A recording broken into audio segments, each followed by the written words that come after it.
Hey guys, so I hear people say they don't have the money to invest in real estate. Now I'm going to take a moment here. That's a total myth, okay? You don't need to have the money. I learned that when you have a good deal, the money shows up from a variety of sources. Investors want a good deal. If you can find one, it's really easy to raise money from that. Now, sophisticated investors will recognize a good deal and want it.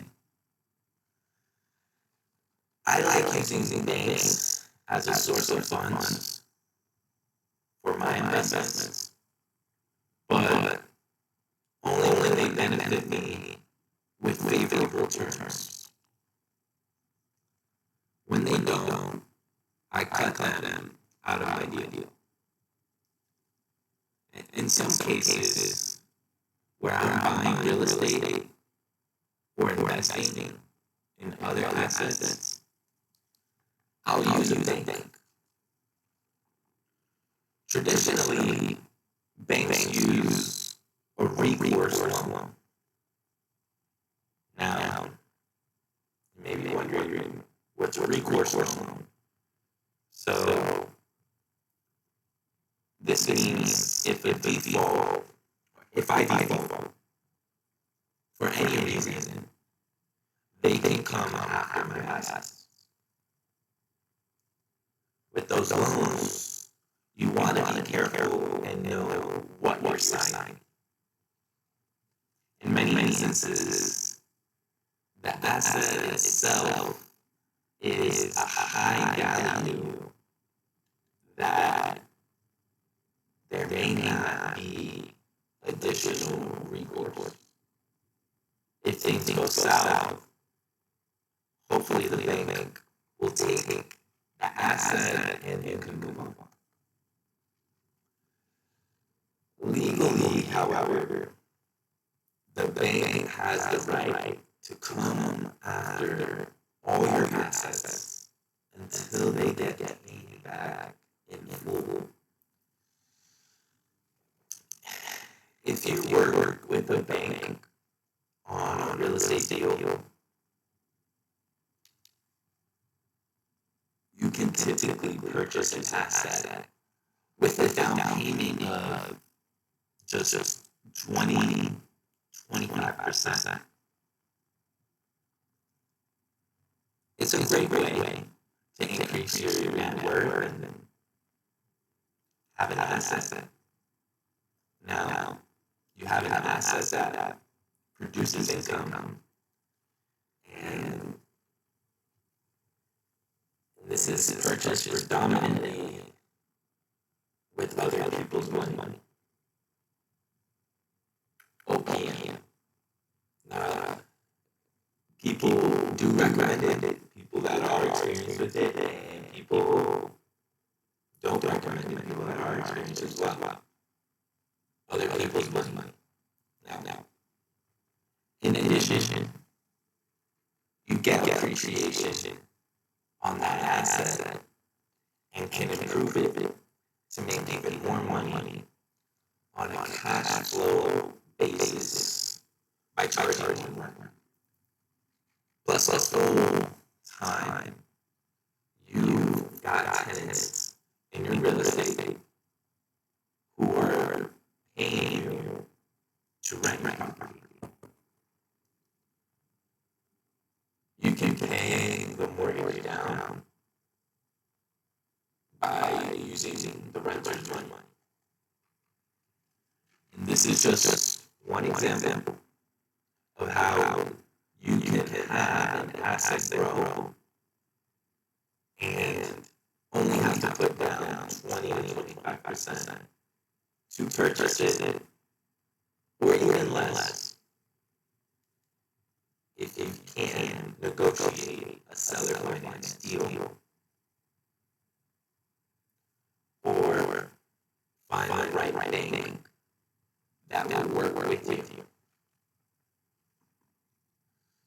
collateralize a loan for better terms so you don't spend as much money and you get an asset with an intrinsic value. Great value.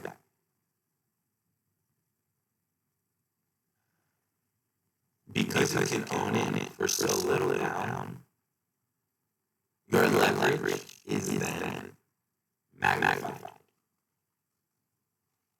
Another reason some people don't invest in real estate is because they think it is too great of a risk.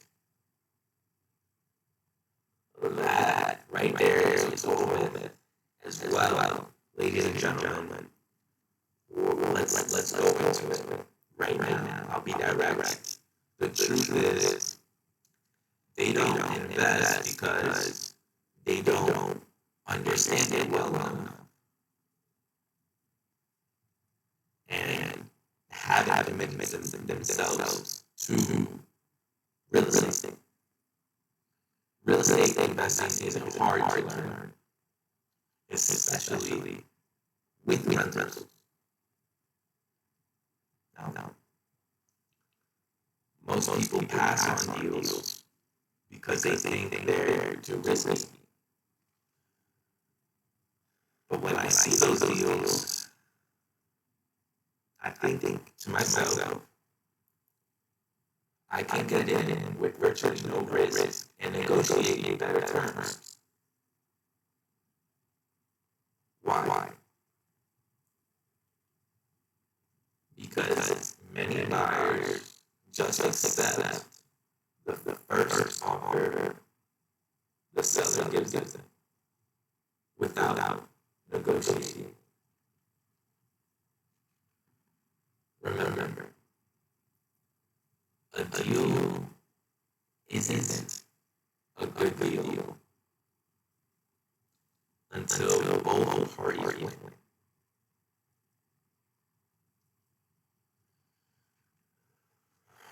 When you structure a deal correctly, you can negotiate better terms that generate almost zero risk while helping both sides feel good about the transaction. Now, let's talk about lending. Lending options. So you can leverage your real estate property wisely. There are two types. You have direct lending options and secondary market lending options. The first one we'll go over is direct lending options, where the funding comes directly from the lender. Number one, seller finance. This is my favorite. It's faster than the traditional loans and often no recourse. Meaning, if something goes wrong, the lender can only take back the asset, not come after your other assets. You can negotiate better terms and protect yourself legally. That's why I'm gonna, I said that's number one. We'll go to number two. Traditional bank loans. I prefer small local bank loans because you get more negotiating power. These banks know the local market better than big banks. They often offer SBA loans or conventional loans. Most are recourse loans, meaning the bank can come after your other assets if you default. So always weigh your risk. Next are secondary market lending options, where loans are bought and sold between lenders and investors. These are usually non-recourse loans as well. Number one, conduit loans, also called commercial mortgage-backed security loans. These come from Wall Street firms and are sold to investors. They have lower interest rates than bank loans and often offer 10-year terms. Plus, there are assumable. They are assumable, meaning if you sell the asset, the buyer can take over your loan, which is great if rates are lower than the market, but they're designed for long-term holds. If you're flipping, these aren't ideal. Also, watch out for fees. What could so fees like the fees if you sell early, or yield maintenance if you prepay. Now, after the conduit loans, we have what's called agency loans. These are backed by government agencies like Fannie Mae or Freddie Mac. They're also bundled and sold to investors. Okay?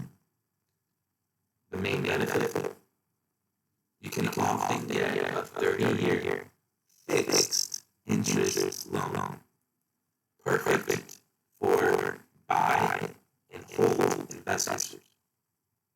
Another successful investor real estate strategy is to buy assets and hold them forever, never selling them. If you need cash, you can just borrow against these assets and pledge them as collateral. You can pledge your real estate, your stock, and your whole life insurance as collateral, among other assets.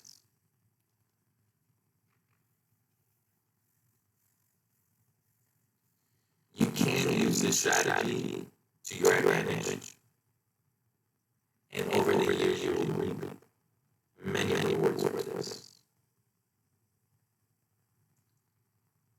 Recently, I listened to a podcast episode with Michael Saylor, the co-founder of MicroStrategy, who spoke about a similar strategy.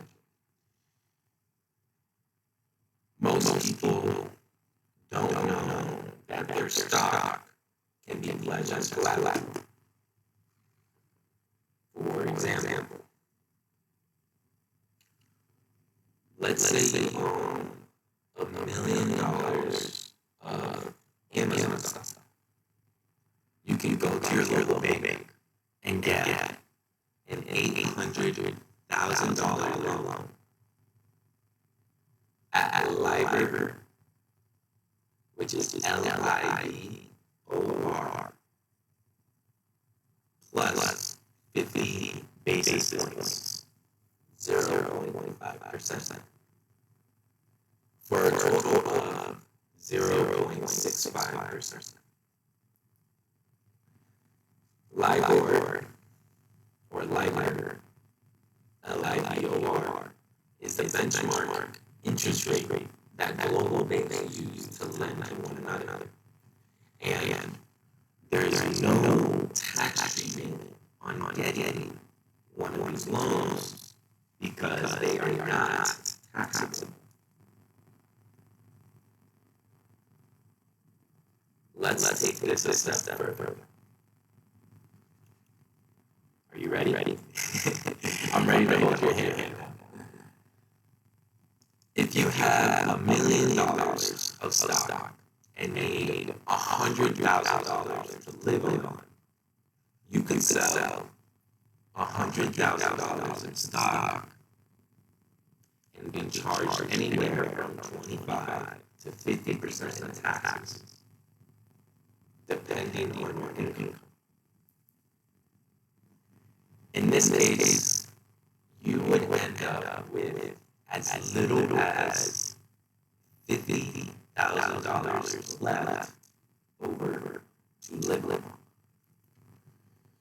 You actually have to sell $200,000 to net closer to the $100,000 you need.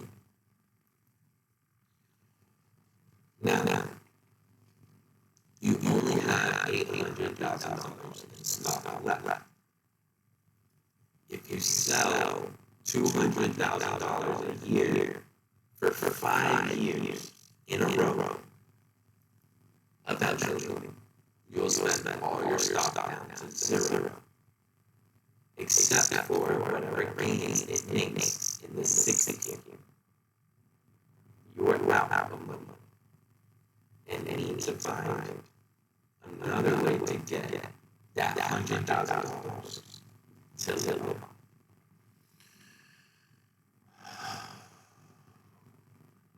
Here is a better way. That strategy I just said is something that really happens. Take a moment and think about it. Now, here's a better way. You can borrow instead against your $1,000,000 in stock and pay as low as just 1% interest or less. Let's say you borrow $101,000. That would be $100,000 plus $1,000 in interest. So $101,000 against your stock to get the $100,000 to live on. In this example, since you have a loan and aren't selling your asset, you wouldn't owe tax on the stock because you have no income or capital gains associated. Additionally, you can keep doing the same thing as long as the stock continues to increase in value.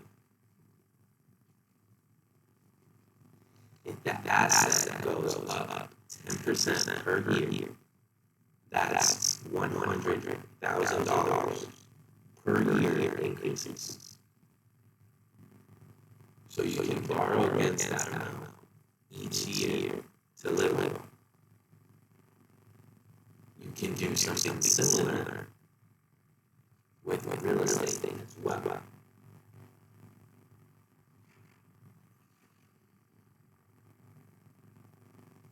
As your real estate appreciates, you can go to the bank, refinance the real estate, and pull out that debt to live on tax-free. There is no capital gain because you didn't sell anything, and you have no income from it because you were just borrowing against it. The liability offsets the asset.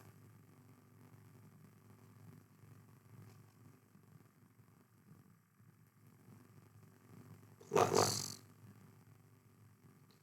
the real estate can be handed down to your heirs, so they can do the same thing into perpetuity and handing down to there, and so on, and so on. This is what every sophisticated real estate investor does.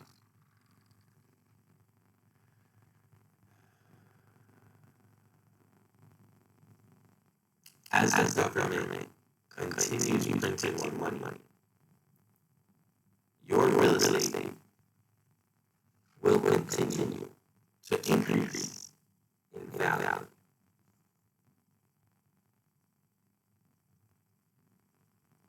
Why?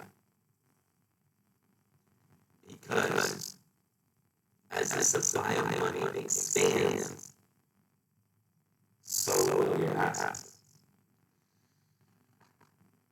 For example, if you have $10 million in real estate,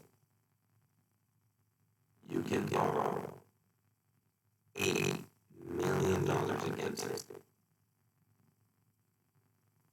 You wouldn't want to sell it because you pay tax. Instead, you just keep borrowing against it for tax-free income. As you continue to refinance equity out of your real estate, besides having income to live on,